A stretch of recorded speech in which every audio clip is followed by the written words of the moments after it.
Breaking news చూస్తున్నాం. Weekend తో పోలిస్తే తిరుమలలో భక్తుల రద్దీ కాస్త తగ్గింది.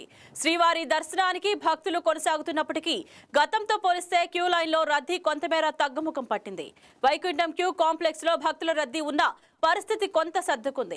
టోకెన్లు లేని భక్తులకు సర్వదర్శనానికి సమయం కూడా కాస్త తగ్గే అవకాశం ఉంది. ప్రస్తుతం స్వామి దర్శనానికి 12 గంటల సమయం పడుతుంది. అయితే శ్రీవారి దర్శనానికి భక్తుల రాక కొనసాగుతుండటంతో టీటీడీ అధికారులు క్యూ లైన్లు, లడ్డూ ప్రసాదాల పంపిణీ, భద్రతా ఏర్పాట్లను నిరంతరం పర్యవేక్షిస్తున్నారు.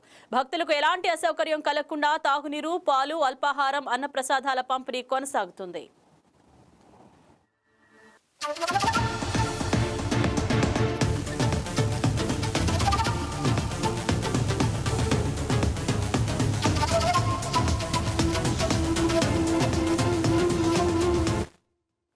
ఇదే అంశం గురించి మరింత సమాచారం అందించడానికి మా కరెస్పాండెంట్ పన్నీర్ సెల్వం లైవ్ ద్వారా సిద్ధంగా ఉన్నారు.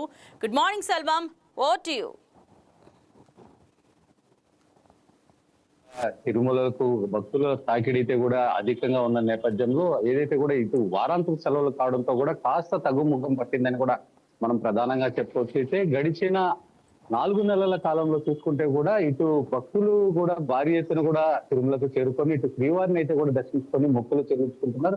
వీళ్ళకి సంబంధించి కూడా 24 గంటల సమయం పట్టే అవకాశం ఉండేది. అయితే అది కాస్త తగ్గుముఖం పట్టి ఈ రోజు ప్రస్తుతానికి అయితే చూసుకుంటే 31 కంపార్ట్మెంట్లు అయితే కూడా భక్తులు వేచి ఉన్నారు. వీళ్ళకి సంబంధించి 12 గంటల సమయం పట్టే అవకాశం ఉందని చెప్పి కూడా ఇటు అధికారులు అయితే కూడా వెల్లడిస్తున్నటువంటి పరిస్థితి. ఇక ఎస్ఎస్డి టోకన్లు కలిగినటువంటి భక్తులకు 3 నుంచి 4 గంటల సమయం పట్టే అవకాశం ఉందని, అదేవిధంగా 300 రూపాయల ప్రత్యేక ప్రవేశ దర్శన టోకన్ కలిగినటువంటి భక్తులకు 2 గంటల సమయం పట్టే అవకాశం ఉందని కూడా టీటీడీ వర్గాలు అయితే కూడా వెల్లడిస్తున్నటువంటి పరిస్థితి. ఇక నిన్నటి రోజున స్వామివారిని 78,057 మంది భక్తులు దర్శించుకోగా అందులో 33,406 మంది భక్తులు స్వామివారికి తన్నీలాలు సమర్పించి మొక్కులు చెల్లించుకున్నారు. ఇక ఉండి ద్వారా కూడా 4.15 కోట్ల ఆదాయం లభించినట్టు కూడా టీటీడీ వర్గాలు అయితే కూడా తెలిపినట్టు పరిస్థితి. ఇక నిన్నటి రోజున లడ్డూలు విక్రయానికి విషయానికి వస్తే 4,62,000 లడ్డూలను విక్రయించినట్టు టీటీడీ కూడా పేర్కొంది. అదేవిధంగా 2,40,000 మంది భక్తులకు కూడా ఇటు నిరంతరాయంగా అన్నప్రసాదం కూడా పంపిణీ చేసినట్టయితే కూడా టీటీడీ అయితే కూడా తెలిసినటువంటి పరిస్థితి. అయితే వచ్చేటువంటి భక్తులకు ఎలాంటి ఇబ్బందులు తలెత్తకుండా ఏదైతే కంపార్ట్మెంట్ లో వేచి ఉన్నటువంటి భక్తులకు నిరంతరాయంగా పాలు కావచ్చు, నీళ్లు కావచ్చు, అదేవిధంగా అల్పాహారం అందిస్తూ కూడా ఎక్కడ ఎలాంటి ఇబ్బందులు తలెత్తకుండా కూడా టీటీడీ పక్కా ప్రణాళికలు అయితే కూడా రూపొందిస్తున్నటువంటి పరిస్థితి. మరోపక్క ఏదైతే కూడా శ్రీవారి దర్శనం అనంతరం కూడా ఏదైతే కూడా మహా ప్రసాదంగా భావించేటువంటి లడ్డూలు కూడా కోరినన్ని లడ్డూలు ఇచ్చే దిశగా కూడా టీటీడీ అడుగులేస్తుంది. దీనికి సంబంధించి బఫర్ స్టాక్ కింద కూడా స్టాక్ పెట్టుకొని ఆ కోరినన్ని లడ్డూలు ఇచ్చే దిశగా కూడా టీటీడీ అడుగులేస్తుందని కూడా మనం ప్రధానంగా చెప్పుకోవచ్చు. మరోపక్క ఏదైతే కూడా సరిగొండ వెంగమాంబ అన్నప్రసాద కేంద్రం ఉందో అక్కడ కూడా నిరంతరాయంగా కూడా ఇటు అన్నప్రసాదాలను టీటీడీ అయితే కూడా వితరణ చేస్తున్నటువంటి పరిస్థితి. అయితే సంబంధం చూసుకుంటే 3 గంటల నుంచి సాయంత్రం 11 గంటల వరకు కూడా ఇటు ఈ అన్నప్రసాదాలు అయితే అందిస్తుంది.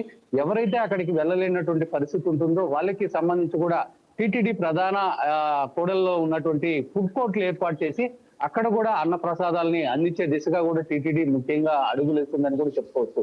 మరోపక్క ఏదైతే కూడా సొంత వాహనాల్లో తిరుమలకు భక్తులు అధికంగా వస్తుంటారు కాబట్టి వీళ్ళు ఎక్కడ పడితే అక్కడ వాహనాలు కూడా నిలిపివేయకుండా ఏదైతే టీటీడీ కేటాయించినటువంటి పార్కింగ్ స్థలాల్లో ఆడ పార్క్ చేసుకొని మిగిలిన భక్తులకి ఇబ్బంది లేకుండా కూడా చూడాలని చెప్పిన ఏదైతే వసతి గదులు ఉంటాయో ఈ వసతి గదులు కూడా కేవలం మనకి సంబంధించి చూసుకుంటే తిరుమలలో 7,000 వరకు ఉంటాయి. దీనికి సంబంధించి కేవలం 20 నుంచి 30,000 మంది వరకే ఇక్కడ బస చేసే అవకాశం ఉంటుంది. కాబట్టి మిగిలిన భక్తులు కూడా ఏదైతే వెయిటింగ్ హాల్స్ ఉంటాయో ఈ వెయిటింగ్ హాల్స్ ను కూడా వెళ్ళి అక్కడ సేద తీరాలని చెప్పి కూడా టీటీడీ అయితే కూడా ముఖ్యంగా విజ్ఞప్తి చేస్తున్నటువంటి పరిస్థితి. మరోపక్క ఏదైతే ఈ ఎస్ఎస్డి సంబంధించి చూసుకుంటే కొంతమంది ఈ మధ్య కాలంలో సోషల్ మీడియా వేదికగా కూడా శ్రీవారి భక్తులకు సంబంధించి కూడా దర్శనం చాలా శీఘ్రంగా చేయిస్తామని చెప్పి నమ్మబలికి ఇటు భక్తుల జోబులు కూడా చిల్లు పెడుతున్నటువంటి పరిస్థితి. దీనంతా కూడా దృష్టిలో పెట్టుకొని ఏదైతే టీటీడీ వెబ్సైట్ అదేవిధంగా టీటీడీ యాప్ లోనే స్వామివారి టికెట్లు కూడా పొందాలని అని కూడా టీటీడీ అయితే కూడా ముఖ్యంగా సూచిస్తుంది. మొత్తానికి టీటీడీ సలహాలు సూచనలు పాటించి స్వామివారిని దర్శించుకోవాలని కూడా టీటీడీ అధికారులు అయితే కూడా విజ్ఞప్తి చేస్తున్నటువంటి పరిస్థితి. టోకన్ లేని భక్తులు నేరుగా క్యూ లైన్లకు ప్రవేశించి స్వామివారిని కూడా దర్శించుకోవాలని చెప్పి కూడా ఇటు టీటీడీ అయితే కోరుతున్నటువంటి పరిస్థితి ఉంది. Right, thank you Selvam.